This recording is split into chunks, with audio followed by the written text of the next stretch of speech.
अस्सलामु अलैकुम वरहमतुल्लाहि वबरकातुहू। दोस्तों, जब हजरत साहिब पाक रहमतुल्लाह अलैह कलियर शरीफ में तशरीफ लाए तो उनके आने के 13 बरस के बाद हजरत शमसुद्दीन आपकी खिदमत में हाजिर हुए।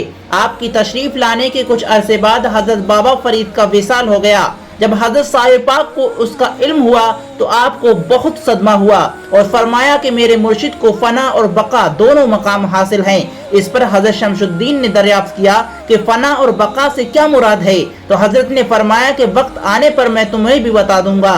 एक दिन हजरत शमसुद्दीन को अपने पास बुलाकर हजरत मखदूम अली अहमद अलाउद्दीन साबिर पाक ने सिलसिला चिश्त के मुताबिक इसमें आजम की तालीम दी और खिरका खिलाफत आपको अता फरमाया। दोस्तों, फना और बका का वाक़या मैं आपको बताऊंगा, इस वीडियो में बने रहिए और दोस्तों ये वीडियो पूरा देखिए, इंशाअल्लाह आपके इल्म में इजाफा होगा।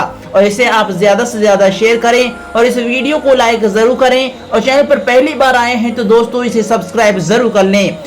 जब हजरत शमसुद्दीन तुर्कपानीपति रहमतुल्लाह अलैह को खिदमत करते करते 24 साल गुजर जाते हैं हजरत साबिर पाक रहमतुल्लाह अलैह की बारगाह में, तो आप उनसे एक दिन फरमाते हैं कि ऐ शमसुद्दीन, अब तेरी तरबियत मुकम्मल हो गई है, अब तुम जाओ शाही फौज में नौकरी कर लो, मगर याद रखो जिस दिन भी तुमसे कोई करामत सरजद होगी वो दिन हमारी जिंदगी का आखिरी दिन होगा। तू मेरा फर्जंद है, सिवाय तेरे बंदगाने खुदा में से कोई मेरे तदफीन में शामिल ना होगा।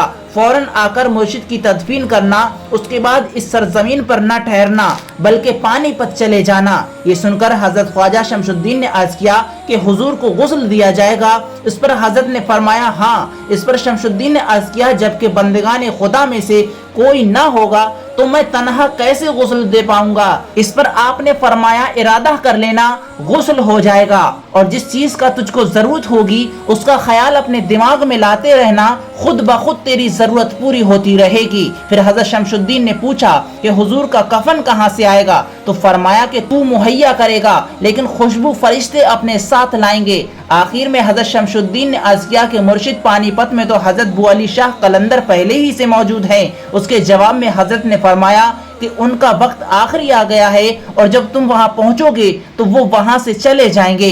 आपके फरमान के बाद शमसुद्दीन कलियर शरीफ से जाकर सुल्तान अलाउद्दीन खिलजी की फौज में भर्ती हो गए। उसी दौर की बात है जबकि आप सुल्तान की फौज में एक सिपाही थे कि सुल्तान चित्तौड़गढ़ की फतह में बार बार नाकाम होने की वजह से बहुत रंजीदा और पस्त हिम्मत हो रहा था। जब वो अपनी तमाम तरतीबें आजमा चुका और नाकाम रहा तो बहुत ज्यादा मायूस हो गया और आखिर में इस सिलसिले में फुकरा की मदद चाहिए। सुल्तान जिन दिनों फकीरों की तलाश में मारा मारा फिर रहा था और परेशान था तो किसी फकीर ने सुल्तान से कहा कि बगल में कटोरा शहर में ढंढोरा। सुल्तान ने जब उनसे इस बात की वजाहत चाही तो उन्होंने कहा कि तुम बेकार ही फुकरा की तलाश में सरगर्दा फिर रहे हो, हालांकि खुद ही तुम्हारी फौज में इतना अजीम शख्स मौजूद है कि अगर वो दुआ करे तो फतह सामने है। सुल्तान ने पूछा मुझे पता कैसे चलेगा कि वो बुजुर्ग कौन है।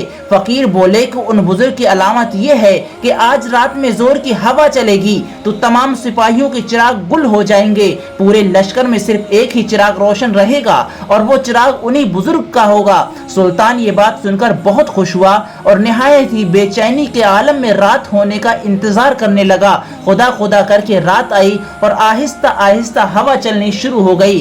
रात बढ़ती गई और हवा की तेजी में शिद्दत आती गई, यहाँ तक कि जब रात आधी से ज्यादा गुजर गई तो बहुत तेजी के साथ हवा चली और एक एक करके तमाम खेमों के चिराग गुल होने लगे। सुल्तान ने गौर किया तो उसे पता चला कि सभी खेमों के चिराग गुल हो चुके हैं, मगर पूरे लश्कर में एक खेमा ऐसा भी था जिसका चिराग अपनी पूरी आबोताब के साथ रोशन था और हवा की तेजी का उस पर मुतल्लिक असर न होता था। सुल्तान दौड़ता हुआ उस खेमे पर आया तो उसने देखा कि शमसुद्दीन तिलावत कलाम पाक में मशगूल हैं। ये देखकर सुल्तान दस्त बस्ता आपकी खिदमत में खड़ा हो गया।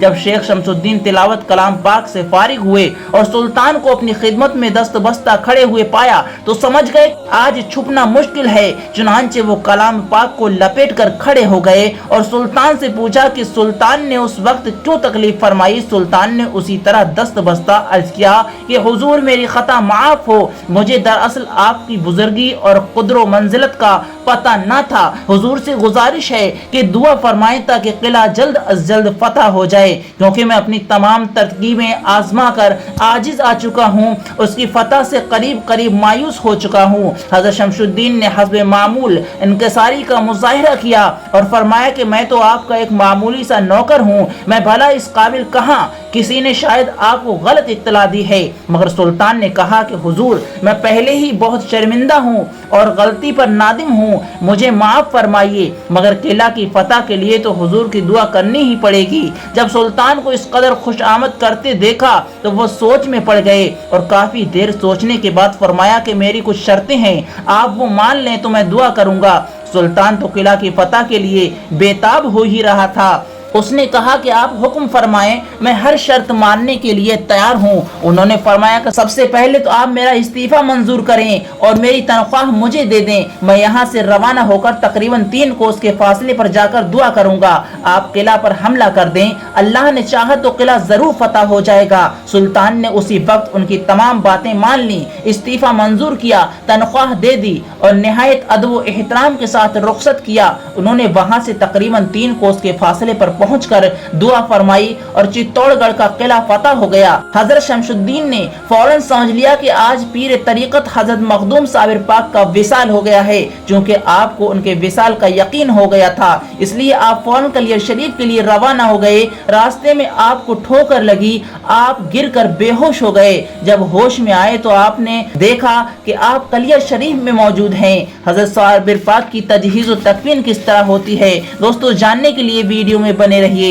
جب حضرت شمس الدین کلیر شریف پہنچے تو آپ نے دیکھا کہ حضرت صابر پاک رحمۃ اللہ علیہ کا جسم ہر بے جان پڑا ہے اور ایسا معلوم ہوتا ہے ابھی ابھی آنکھ بند ہوئی ہے۔ جنگلی شیر آپ کے قدم مبارک کی طرف کھڑا پہرا دے رہا ہے، آپ کو دیکھ کر شیر وہاں سے روانہ ہو جاتا ہے۔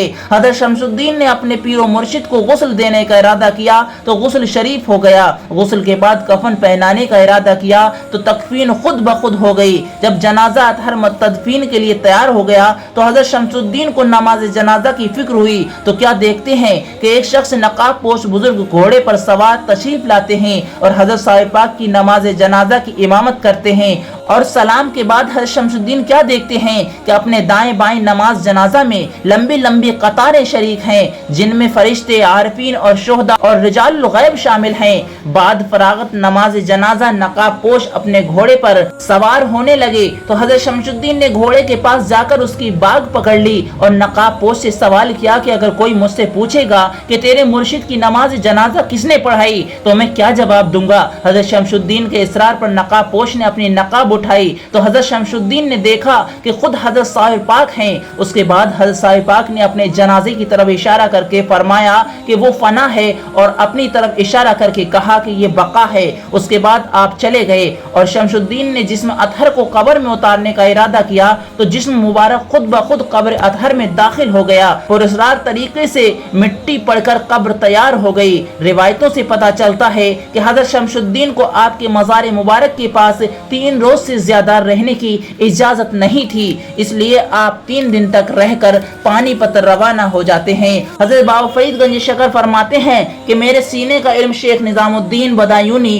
اور میرے دل کا علم شیخ علاء الدین علی احمد صابر پاک کو پہنچا ہے۔ بابا فرید کو آپ سے انتہائی محبت تھی۔ زمانہ تعلیم ظاہری اور باطنی میں حضرت صابر پاک رحمۃ اللہ علیہ حضرت بابا فرید گنج شکر رحمۃ اللہ علیہ کی خدمت میں رہے۔ جب سے آپ کو خرقہ خلافت عطا ہوا، کلیہ شریف تشریف لانے کے بعد آپ دوبارہ پاک پٹن نہیں گئے، آپ ہمیشہ یاد الہی میں غرق رہتے تھے، بہت کم ہوش میں آتے تھے اور مقام جلالت اس درجہ حاصل تھا کہ کوئی آپ سے آنکھ ملا کر نہیں دیکھ سکتا تھا۔